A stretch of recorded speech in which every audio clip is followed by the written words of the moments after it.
Бастау бұлағын Сарыарқаның ұсақ шоқыларынан алып, қазіргі Астананы қақ жарып өтетін есіл, асып тасымай салмақты сабырмен ағатын, жағасына жалпайып жазылып кетпейді, арнасы ортайып төмен түспейді, ұдайы су толған шелектей күмпілдеп тұратын өзен. Ағысы астында беті қайнаған қазандай бүлкілдеп, ақ толқын ойнап жатады. Сол есілдің жарғайынға қарай бұрылар жағасында Мәңгібайдан келе жатқан Борангүл атты қазақ ауылы бар еді. Ертеректе өзімнің жас кезімде осы ауылдың бір келін түсіру тойында болғаным бар. Той не отырыс дәстүрінде, не қазақ дәстүрінде емес, әйтеуір араласып бытысқан жағдайда өтіп жатқанды. Кенет бір адам келді де, соның бірі аяқ астынан өзгеріп сала берді. Әуелі ол маған қалың бұлтты жарып шығып, көзіңді қарықтыра жалт ете қалған күн сәулесіндей елестеді. Үйдің ішінде бір керемет жылылық орнады. Енді кетсем бе екен деп отырған еріксіз бөгеліп қалдым. Үй иесі оны құдашамыз Ақмоладан келді. Пойыздан түскені жаңа қазірде деп таныстырды. Есімі Құралай, өзі де Құралай десе дегенде екен. Салған жерден той тізгінін қолға алып, отырысқа жаңа леп пен шарастық берді. Қазақтың осы күні ұмыт қалып бара жатқан кейбір салт дәстүрі мен ойыннан жиналғандарды еліктіріп, тойдың шырайын шығарды. Оның адамдармен сөйлесуінде, ыңғайласуында бір дегдарлық бар. Мойылдай қап-қара бота көзімен өзіңе елжірей қарағанда айтқанын істетпей қоймайды. Өлеңді де келістіріп айтып, домбыраны да шебер тартады екен. Кең пішілген көк көйлектің етегін жайып жіберіп отырғанда ханзада сияқты көзі ұшқын шашып тұрады. Екі ауыз өлең айтпайтын қазақ болмайды. Сіздерден тойға өнерлеріңізбен үлес қосыңыздар деп, орыс қазаққа өлең айтқызды, домбыра тартқызды, қайсы біреулерін билетті. Әсіресе 100 грамнан кейін қызара бөрткен орыс келіншектері дүр көтеріліп думандатып жіберді. Мен қазақтың ескі дүние-ай, құдаша деген әндерін орындап бердім. Құдашаның сөзіне салмақ салыңқырап, Құралайдың өзіне қарата айттым білем. Ол көзі шоқтай жайнап, күлімсіреп отырып тыңдады. Іштей толғанысқа түскен сәтте екі беті балбұл жанып, жүзі пейіштің төріндей құлпырып кетеді екен. Нағыз әншілер осында отыр екен ғой. Сіздің мына даусыңыз анау-мынаулардан көш ілгері деп мені біраз жерге апарып тастады. Жұрт қолқылап сұрап қоймағаннан кейін екеуміз қосылып Бегімайдың әнін айттық. Сол сәтте, сол күні, сол көңіл күйдің жағдайында бұл енді нағыз ғажайыптың өзі болды. Отырғандар асты үстіне қол соғып, дуылдасып, бізге бундершаф ішкізді. Рюмканы көтеріп жатып, Құралайдың көзіне қарап едім. Ол енді мені іздегендей қадала қарап, іштей бір адам ауызбен айтып болмайтындай ризашылық сезім білдірді. Келіншек ауға оралды деп ойладым мен. Келіншек деп күйеуі бар деген соң айтып жатқаным ғой. Әйтпесе Құралайдың дене бітіміне қарап, есік көрген адам деп айтуға болмайды. Есілдің жағасында өсетін сәмбі талдай сұлу мүсін, аршын төс, аршыған жұмыртқадай ақ тамақ, алаулаған дөңгелеген жүзіне лайық қыр мұрын, оймақ ауыз, әбден піскен бүлдіргендей қызыл ерні оны кез келген қыздан ерекшеленіп тұратын еді. Той кеш тарады. Кісі аяғы сирадау деген бір шақта Құралай екеуміз алдын ала келіспесек те далаға бірге шықтық. Жаздың шаңқай шағы ғой. Түннің өзі күндізгі ыстықтың лебін қайтара алмай бусанып тұр. Тек қана есілден соққан самал жел жаныңа дауа бергендей. Біз бірден өзенге беттеп, әлі айықпаған түн қараңғылығына сүңгіп кеттік. Өзен жағалауында қазот пен шөп жұмсақ, құс мамықтай былқ-былқ етеді. Құралай да мен де аяқ киімімізді шешіп тастап, жалаң аяқтанып алдық. Балалығымыз ұстап кеткен сияқты, ал келіп жүгірейік. Шамасы суға түскіміз келген болар. Жүгіріп келе жатып, киімдерімізді шешіп жатырмыз. Менің жейдем бір жақта, шалбарым бір жақта қалды. Құралай көйлегін басынан асыра шеше бастады да кілт тоқтады. Мен шап беріп оны құшақтай алдым. Ол менің көкірегімді қақ жарып, ішіме кіріп кетердей құшағыма тығыла түсті. Кіндіктен жоғары көтерілген көйлегі төмен түспей, екеуміздің арамызда перде болып тұрып қалды. Дені сау, бұла күш бойын кернеген жас әйелдің жұп-жұмыр бура санынан ескен ыстық леп менің тәнімді қарып, аршын төсі кеудеме тірелді. Екеуміз де әл бермейтін асау сезім билеп алғандай құшағымыз айқаса кетіп ұзақ сүйістік. Бір сәтте Құралай, мені кешір, бұдан артыққа бара алмаймын. Өзің сияқты нарталап күйеуім бар, көзіне шөп салып көргенім жоқ деді. Ал сүйісуші дедім мен. Сен шын көңілмен сүйістің ғой. Сүйісу мезеттік сезімнің қалауы, ал төсектес болу тән қалауы. Ол ауыр күнә. Соншалық айырмашылық көріп тұрғаным жоқ. Сүйісу арқылы да біз күнәға баттық қой, дедім мен. Жоқ, сүйісу қазіргі виртуалдық байланыс сияқты, деді ол. Қайдағы, ернімізге ерніміз тиді, біз түйістік, дедім мен. Ол екі саусағы менің ерніме басып, әппақ маржандай тістерін көрсетіп сақылдап күлді. Сомдық бір тылсым күш біздің құшағымызды айқастырып жіберді. Әйелдің оттай ыстық ернімен өбіп, тілін сорғанымда коньяктың ба, шарбаттың ба әдемі дәмін сездім. Білесің бе, деді ол, мен саған бір ертегі айтып берейін. Шамасы араб әдебиетінен оқыдым-ау деймін. Қазір есімде жоқ. Баяғыда ертеде бір әміршінің сұлу қызы болыпты. Әмірші қызына елде жоқ көйлек тіктіріп беріпті. Ол көйлектің жағасынан етегіне дейін түймесі болыпты.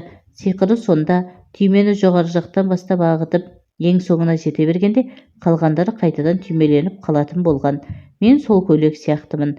Ең соңғы шешуші сәтке келгенде түймелерім қайтадан салынып қалады. Ту, не деген аңқаулық, соншама түймені ағытып не азап, мынау сенің көйлегің сияқты басынан асыра салмай ма, дедім мен. Білгіш бегім, ол көйлектің қасиеті сонда, оның түймесін ағытпай шеше алмайсың, деді ол. Құдайға мыңда бір тәуба, қазір сенің үстіңде сондай көйлек жоқ, жалпы сен жалаңашсың, дедім мен. Құралай сонда барып, өзінің мықынынан төменгі жағы тыржалаңаш екен есіне түсіп, мен ақырын итеріп тастап теріс айналды. Есілдің мың бұралған бұйра-бұйра толқындары жағаны қайта-қайта зілсіз соққылап, жыбыр-жыбыр, қыбыр-қыбыр етеді. Құралай екеуміз аяғымызды суға малып, шалқамыздан жатырмыз. Аспанда жұлдыздар жарығы әлсіреп, таң атып келеді. Мен Құралайға, есілдің ар жағынан көрдім сені, сырғаңды қайық қылып өткіз мені, деп өлеңдеттім. Жоқ, деді ол, сен өтпейсің, арғы бетте қаласың. Мен ақыры ол айтқан жақта қалдым.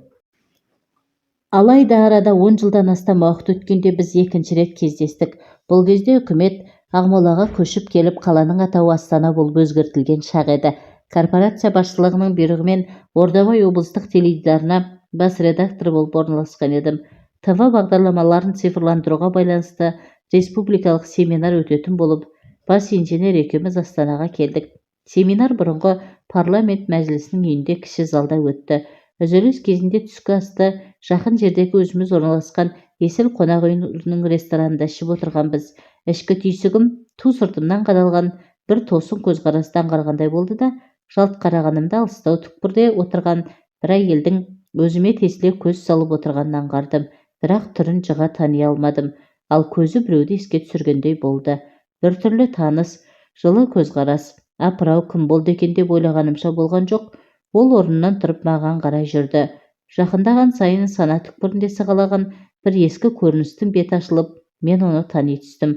Құралай, баяғы Құралай ғой мұнай. Ой Аллай, бұл қайдан жүр?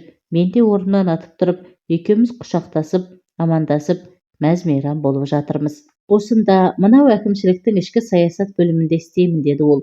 Оның әкімдіктеп отырғаны Есіл қонақ үйінің тап қарсысындағы 7 қабат зәулім үй.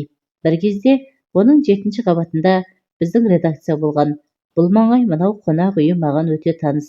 Өткен ғасырдың 80-ші жылдары менің біраз ғұмырым осы жерде өткен. Көп сөйлесуге Құралайдың уақыты тығыз болды. Тәртіп кеңес жұмысы дегендей, біз кешкілік кездеспек болып келістік. Осы қонақ үйдің 3-ші қабатындамын, 33-ші бөлме, дедім мен. Келем, деді Құралай.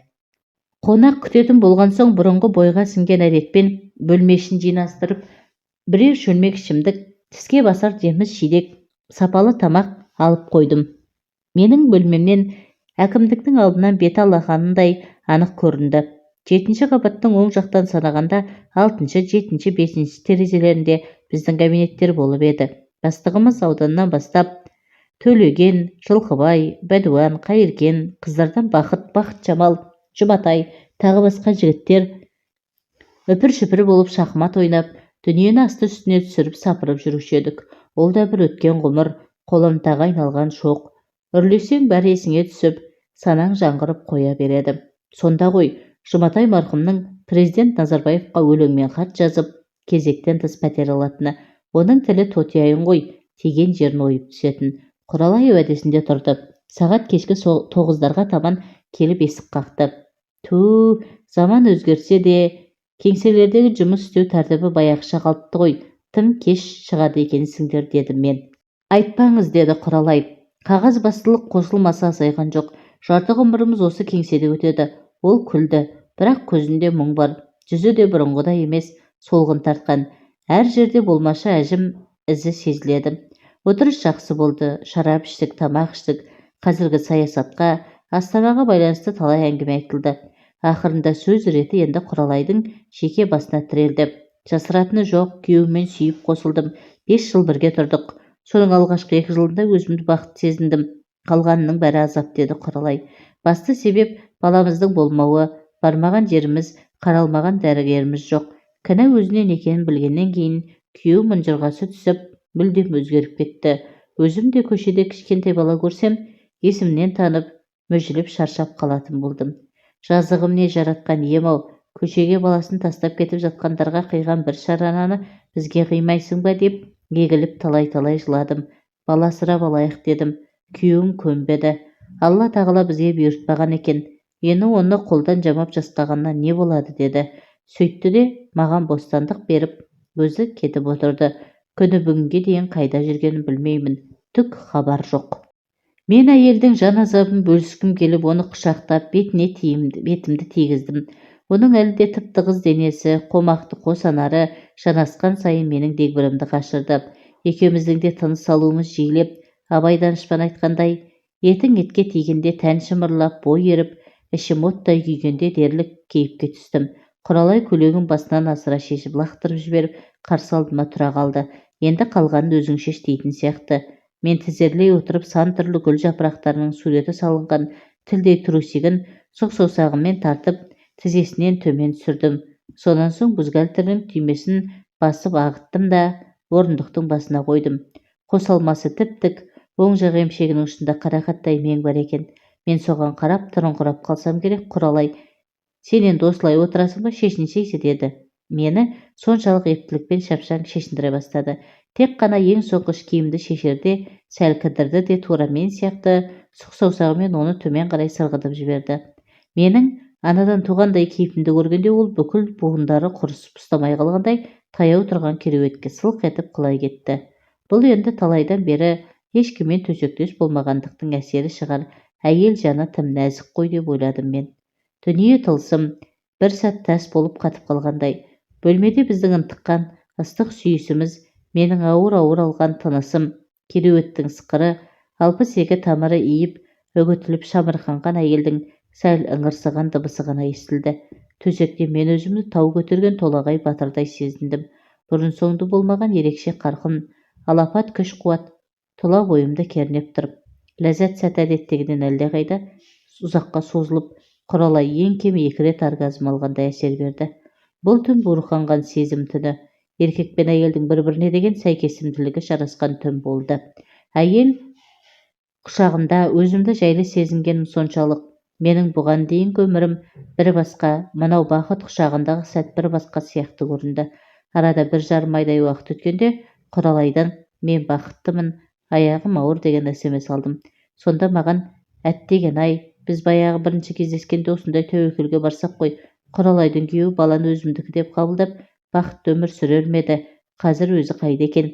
Дертіне ем тауып жазылды ма? Мүмкін үйленіп балалы шағалы болған шығар. Әлде жоқ, олай ойлауға дәтім бармайды. Бұл күнде медицинада мүмкіндік көп қой, бір шипасы табылған шығар. Лайым солай болғай. Ондай жағдайда ол азамат мені кешірсін. Менің жазығым не, періште емес, ет пен сүйектен жаралған пендемін. Өмір атты үлкен сахнада бар болған өзіме тиесілі рөлді ойнап шықтым деген ой келді. Біраз ойласқаннан кейін WhatsApp-пен: Құралай, қуанышыңа ортақпын, әкесі екендігімді мойындаймын деп жауап жазып жібердім.